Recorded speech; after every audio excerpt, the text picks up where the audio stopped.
जय श्री राम। कहानी शुरू होती है एक लड़की से जो बहुत ज़्यादा सुंदर होती हैं और सारे दिन रील बनाती रहती हैं और अपनी रील बनाकर खुद रील को देखती हैं और इंस्टा पर पोस्ट कर देती हैं और अपलोड करते ही लाइक और कमेंट आने लगते हैं और कहती हैं कि मैं तो फेमस हो गई।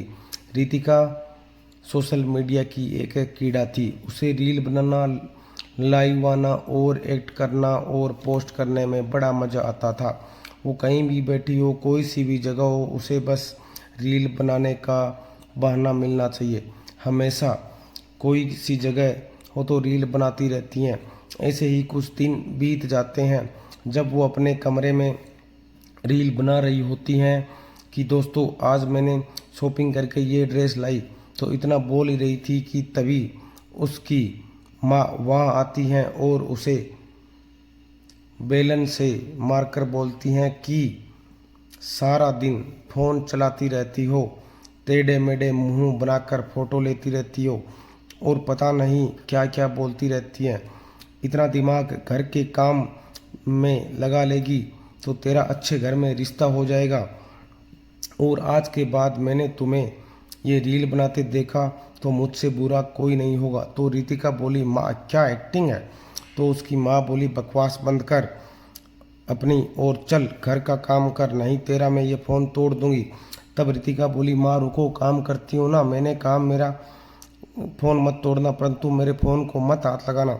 उसकी माँ वहाँ से चली जाती हैं। जिसके बाद रितिका इंस्टा पर लाइव आती है और बोलती है, हेलो मेरे डियर इंस्टा फ्रेंड, दूंगी जैसे कि मैं आपकी अपनी रितिका। आप देख रहे हैं कि मेरा कमरा है, सॉरी मुझे क्लीन करने के लिए टाइम नहीं मिला पाया ज़्यादा। आई नो कि आप कब से मेरी रील का वेट कर रहे हो, परंतु मेरी रील किसी वजह से नहीं बन पाई, सॉरी फ्रेंड्स। और मेरी नई रील के लिए वेट करिए। और मैं आपकी अपनी रितिका। फ़ोन रखकर रितिका बाहर जाती हैं और अपनी माँ को उसके काम में हाथ बटाती हैं। ऐसे ही काम करते रहती हैं और पूरा दिन निकल जाता है। ऐसे धीरे धीरे समय बीत जाता है और रितिका के लिए एक बड़े घर से सुनील नाम के लड़के का रिश्ता आता है। दोनों परिवार वाले मिलकर रिश्ता पक्का कर देते हैं और आखिरकार रितिका और सुनील की शादी का दिन आता है। दोनों फेरों के लिए मंडप में बैठते हैं और पंडित जी मंत्र उच्चारण करते हैं। तभी रितिका पंडित जी को रोककर अपना फ़ोन निकालती हैं और रील्स बनाती हुई बोलती हैं कि ये मैं हूँ और ये मेरा दूल्हा है। शादी के बाद रितिका अच्छी बहू की तरह घर का सारा काम किया करती थी, पर साथ में उसका ये रील बनाने का शौक जारी रहता है। वैसे ही एक दिन रितिका अपने कमरे में रील बना रही होती हैं और हाथों में सिंदूर लिए होती हैं और बोलती हैं कि एक चुटकी सिंदूर की कीमत तुम क्या जानो रमेश बाबू, हर सुहागन के सर का ताज होता है ये चुटकी सिंदूर। तभी कमरे के अंदर रितिका की सास आ जाती हैं और उसके पास आकर कहती हैं कि करमजली तेरा नाश हो जाए, कौन से रमेश से बातें कर रही है और उसके नाम का सिंदूर भी लगा रही हैं। अरे मेरे बेटे का नाम तो सुनील है कलमोही। तभी रितिका बोलती है, माँ जी मैं तो रील बना रही थी, मैं तो सुनील जी की पत्नी हूँ और उन्हीं से प्यार करती हूँ। ये तो एक फिल्म का डायलॉग था जो मैं बोल रही थी। अच्छा ठीक है। सास कहती हैं, अरे वैसे बहू बहुत सुंदर लग रही हो तुम, और मुझे भी बता कैसे बनाते हैं ये रील। तब रितिका कहती है, माँ जी बहुत आसान है, मैं आपको भी सिखा दूंगी, फिर हम दोनों मिलकर रील बनाएंगे। इतना कहकर रितिका अपनी सास के फ़ोन में अपनी सास का इंस्टा इंस्टॉल कर देती हैं और अपनी सास का प्रोफाइल बनाती हैं और इसके साथ वो अपनी सास को वो रील्स कैसे बनाते हैं समझा देती हैं और साथ ही लाइक कमेंट और शेयर कैसे करते हैं वो सब बता देती हैं। अब दोनों सास बहू मिलकर सारे दिन रील बनाया करती थी। ऐसे ही दिन बीतते गए और एक शाम सुनील ऑफिस से घर आता है और हाथ मुंह धोकर खाने के टेबल पर बैठता है और सुनील देखता है कि सारे बर्तन तो खाली पड़े हैं और खाना तो बना ही नहीं।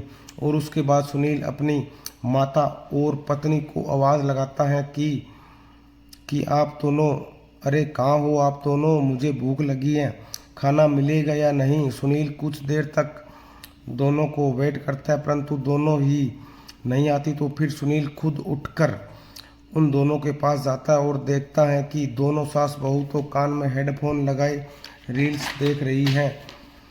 तो जिसके बाद सुनील दोनों के कानों से हेडफोन निकाल देता है और गुस्से से कहता है कि क्या रितिका, ये सब क्या हो रहा है?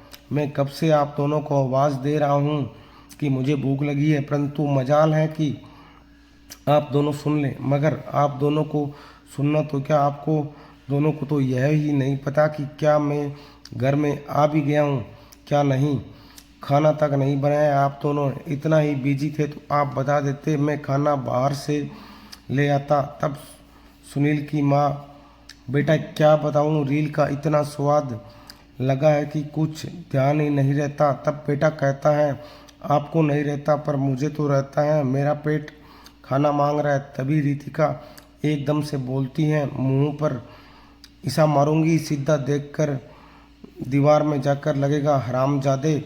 ये सुनकर सुनील को और गुस्सा आ गया और वो बोलता है, क्या बकवास कर रही हो तुम, एक तो तूने खाना नहीं बनाया और ऊपर से ये बिहेवियर। बीच में माँ बोलती है, अरे नहीं नहीं, ये तो नई रील आई हुई है ट्रेंडिंग में, उसका प्रैक्टिस कर रही है। तब सुनील, बस करो माँ, कम से कम आप तो समझदार भरी बातें कर लो और पत्नी से तुम रील का सीन बंद करो और जाकर मेरे लिए खाना बनाओ। तभी रितिका फ़ोन छोड़ती है और जल्दी से खाना बनाने के लिए जाती है।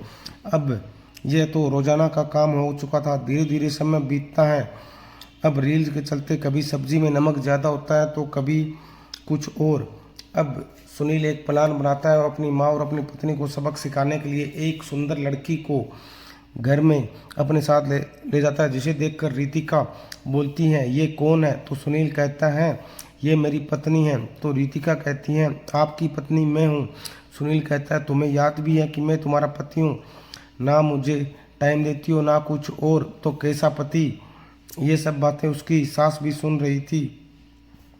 तभी वहाँ सुनील की माँ आ जाती है और कहती है कि मेरी बहू तो सिर्फ रितिका है, और अपने बेटे से कहती है कि ये क्या बदतमीजी है और मैं किसी बार वाली को अपनी बहू नहीं मानूंगा।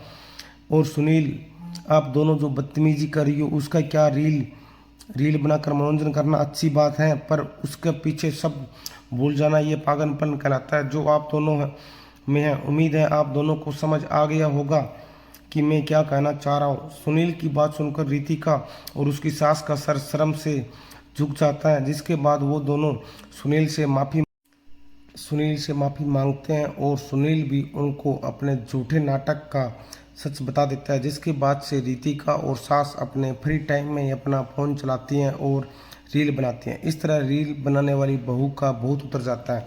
इसी प्रकार की कहानियों को देखने के लिए हमारे चैनल अनसीन कहानियों को फॉलो कीजिए, सब्सक्राइब कीजिए। धन्यवाद। जय श्री राम, जय हो, जय।